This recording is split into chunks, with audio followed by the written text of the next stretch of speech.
Iran America संघर्षाची झळ आपल्या चुलीपर्यंत सध्या पोहोचलेली आहे। सगळीकडे सध्या LPG गॅस सिलेंडरचा तुटवडा आहे। पण त्याही पेक्षा महत्त्वाचं आहे पाणी। सध्या इराणनं जगाचं नाक कसं शिस्तबद्ध दाबलंय बघा। होर्मुझची सामुद्रधुनी बंद करून ऑइल आणि गॅसचा पुरवठा रोखलाय आणि आता त्याही पुढे जात इराण मिडल ईस्टचं पाणी तोडणार आहे।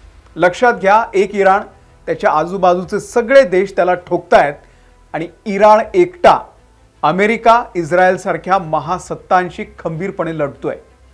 मिडल ईस्ट मधल्या सगळ्या अरब देशांचं पाणी रोखून इराण अरबांची कोंडी करणार आहे। लक्षात घ्या, ऑइल गॅस हे सगळं नसलं तरी आपण जगू शकतो, कसं तरी का होईना, पण आपण सर्वाइव्ह करू शकतो। पण पाणी तोडलं तर 2-3 दिवसांपेक्षा जास्त काळ तग धरू शकत नाही। त्यामुळे इराणचा पुढचा प्लॅन हा त्याही पेक्षा खतरनाक असणार आहे। काय करणार आहे इराण? गल्फ कंट्रीज मधलं पाणी रोखून काय साध्य होणार आहे हे सगळं तुम्हाला मी सविस्तर सांगणार आहे या व्हिडिओमधून। नमस्कार, मी अमोल किन्होळकर, आपण पाहत आहात महाराष्ट्र टाइम्स ऑनलाईन। इराणवरती इस्रायल आणि अमेरिकेनं हल्ले चढवलेले आहेत। त्यानंतर सुरू झालेला संघर्ष गेले 12 दिवस सुरू आहे। इराणनं अमेरिकेचं नुकसान करायचं म्हणून मिडल ईस्ट मधल्या त्यांच्या तळांना लक्ष केलेलं आहे। तरीही अमेरिका थांबली नाही, आणखी हल्ले करत होती। त्यात इराणचे सर्वोच्च नेते आयातुल्ला अली खामेनी यांना मिसाईल डागून संपवण्यात आला। त्यामुळे इराण संतापला आणि तेव्हापासून जो संघर्ष सुरू झालाय तो थांबत नाहीये। या सगळ्यात भरडला जातोय मध्य पूर्वेचा समृद्ध भाग। मिडल ईस्ट मधले UAE, Abu Dhabi, Oman, Qatar, Bahrain हे सगळे देश इराणच्या टार्गेटवरती आले। इथले अमेरिकन तळ, अमेरिकन एम्बसी सगळं उद्ध्वस्त करण्यात आलं। कारण काय, तर हे देश अमेरिकेचे मांडलिक असल्यासारखे वागतात।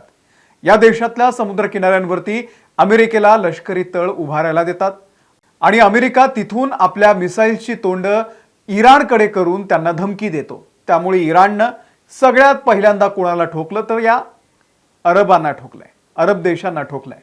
त्यानंतर या देशांमधून निर्यात होणारा गॅस असेल, ऑइलचे टँकर असतील, सगळे अडवलेत। स्ट्रेट ऑफ होर्मुझ म्हणजे होर्मुझच्या सामुद्रधुनीतून ही सगळी ऑइलची वाहतूक होते, गॅसची वाहतूक होते, तीच बंद केल्यानं जगाचा ऑइल आणि गॅसचा पुरवठा आता संपायला आलाय। त्याचे काय परिणाम होत आहेत आपण बघतोय। गॅससाठी लोक रांगा लावतायत। आता या मिडल ईस्ट मधल्या ज्या ऑइल रिफायनरी आहेत त्या सुद्धा इराणनं उद्ध्वस्त केलेल्या आहेत। आणि आता हे सगळं केल्यानंतर इराण सगळ्यात महत्त्वाचं पाऊल उचलते ते म्हणजे या अरब देशांचं पाणी तोडणार आहे। त्यामुळे मिडल ईस्ट थेंब थेंब पाण्यासाठी तरसणार आहे। आतापर्यंत युद्ध झालं तर ऑइल गॅसचे प्लांट उद्ध्वस्त करण्यात आले, पण यावेळी परिस्थिती बदलणार आहे। मिडल ईस्ट मधल्या या देशांमध्ये पाण्याचे नैसर्गिक स्रोत नाहीयेत। म्हणजे भारतात कसं आपल्याकडे प्रत्येक गावाखेड्यामध्ये छोट्या छोट्या नद्या आहेत, धरणं आहेत, काही मोठ्या मोठ्या नद्या आहेत ज्या शहराची शहरं पोचतात, तसं मिडल ईस्टचं नाहीये। या देशांमध्ये एकही नदी नाहीये। मग हे देश पाणी कसं मिळवतात, तर समुद्रातल्या खाऱ्या पाण्याचं निक्षारीकरण करून ते पाणी पिण्यायोग्य बनवतात। म्हणजे या प्रोसेसला इंग्रजीमध्ये डिसॅलिनेशन म्हणतात। गल्फ कंट्रीज म्हणजे हे अरब देश आहेत ज्यामध्ये Qatar, UAE, Bahrain, Kuwait, Saudi Arabia, Oman हे सगळे वाळवंटी देश आहेत। इथे पाऊस होत नाही। कधीतरी 5-10 वर्षांनी एखादा पाऊस पडला तर त्याची ब्रेकिंग न्यूज असते। जसं गेल्यावेळी दुबईमध्ये मोठा पाऊस झाला होता। जनरली पाऊस तिथे होतच नाही। प्रचंड टेम्परेचर असतं या देशांमध्ये। पाणी या देशांमध्ये दुर्मिळ आहे। आपलं नशीब किती चांगलं आहे बघा, आपल्याकडे या बेसिक गोष्टी किती सहज उपलब्ध आहेत। मग हे देश पाण्यासाठी नेमकं काय करतात हा प्रश्न आहे। तर समुद्रामध्ये यांचे डिसॅलिनेशन प्लांट उभे आहेत। पर्शियन गल्फचा जो हा भाग आहे यात बऱ्याच ठिकाणी हे प्लांट उभे केलेले आहेत आणि या माध्यमामधून समुद्रातल्या खारट पाण्याला तापून त्याची वाफ बनवली जाते आणि ते पाणी पिण्यायोग्य केलं जाते, ज्याला निक्षारीकरण म्हणतात, desalination. Saudi Arabia, UAE, Kuwait, कतरमध्ये 100% पाणी येतं ते असं डिसॅलिनेशन करूनच येतं आणि त्यामुळे त्यांचं जगणं मरणं या प्लांटवरती अवलंबून आहे। आणि हे प्लांट कुठे आहेत, तर इराण आणि अरब देशांच्या मध्ये असलेल्या या पर्शियन गल्फमध्ये आहेत। त्यामुळे इराणसाठी हे सगळ्यात सोपे टार्गेट आहेत। इराणच्या कोस्टल लाईनवरून यांना सहज टार्गेट केलं जाऊ शकतं। आणि हे काय अनेक प्लांट नाही आहेत, सगळ्यांचे मिळून फार फार तर 10-15 प्लांट असतील। एक एक प्लांट फार मोठा असतो आणि त्यामुळे त्यांना उद्ध्वस्त करायला फार मेहनतही लागणार नाही. आणि त्याही पुढे जाऊन हे डिसॅलिनेशन प्लांट इलेक्ट्रिसिटीवरती काम करतात आणि जर इराणनं त्यांचा इलेक्ट्रिक सप्लाय तोडला तरी सुद्धा या देशांमध्ये पाण्याची समस्या बिकट होऊ शकते. त्यात या अरब देशांमध्ये ग्लासभर पाण्याची मोठी वाणवा सुद्धा येत्या काळामध्ये होऊ शकते जर इराणनं अशा पद्धतीनं त्यांचे प्लांट उद्ध्वस्त केले तर. कारण या देशांकडे स्टोरेजही फार नाही आहे. फार फार तर 3 ते 7 दिवस, आठवडाभर पुरेल इतका स्टोरेज यांच्याकडे आहे. त्यामुळे जर इराणनं या अरब देशांचं पाणी तोडायचं ठरवलं तर 1 आठवड्यात ते आपला हेतू साध्य करू शकतात. आता सध्याची काय परिस्थिती आहे तर इराणनं ऑइल रिफायनरींवरती हल्ले केलेले आहेत. त्यामुळे हे प्लांट जे आहेत ते बंद आहेत. आजही तिथे ड्रोन हल्ले होत आहेत, मिसाईल हल्ले होत आहेत आणि या सगळ्याचं सोपं टार्गेट आहे डिसॅलिनेशन प्लांट. कारण बहरीनमधल्या डिसॅलिनेशन प्लांटवरती असाच ड्रोन अटॅक इराणनं आधी केलेला आहे. त्यामुळे येत्या काळात हा संघर्ष एकमेकांचं इन्फ्रास्ट्रक्चर कसं उद्ध्वस्त करायचं याकडे वळू शकतो. कारण इस्रायल तेच करतोय सध्या इराणमध्ये. तरीही इराण आता शांत बसेल असं वाटत नाही. इराणचं मोठं नुकसान झालंय, आता ते आजूबाजूचं सुद्धा करणार आहेत.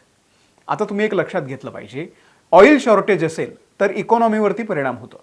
पण पाण्याचं शॉर्टेज असेल ना तर पाण्याचं शॉर्टेज हे जगण्याशी संबंधित आहे. पैसा असून काय फायदा आहे, म्हणजे तुम्ही पैसा खाऊन पिऊन तर काय जगू शकत नाही. त्यामुळे हे प्लांट टार्गेटवरती जर आले इराणच्या तर मात्र अवघड आहे.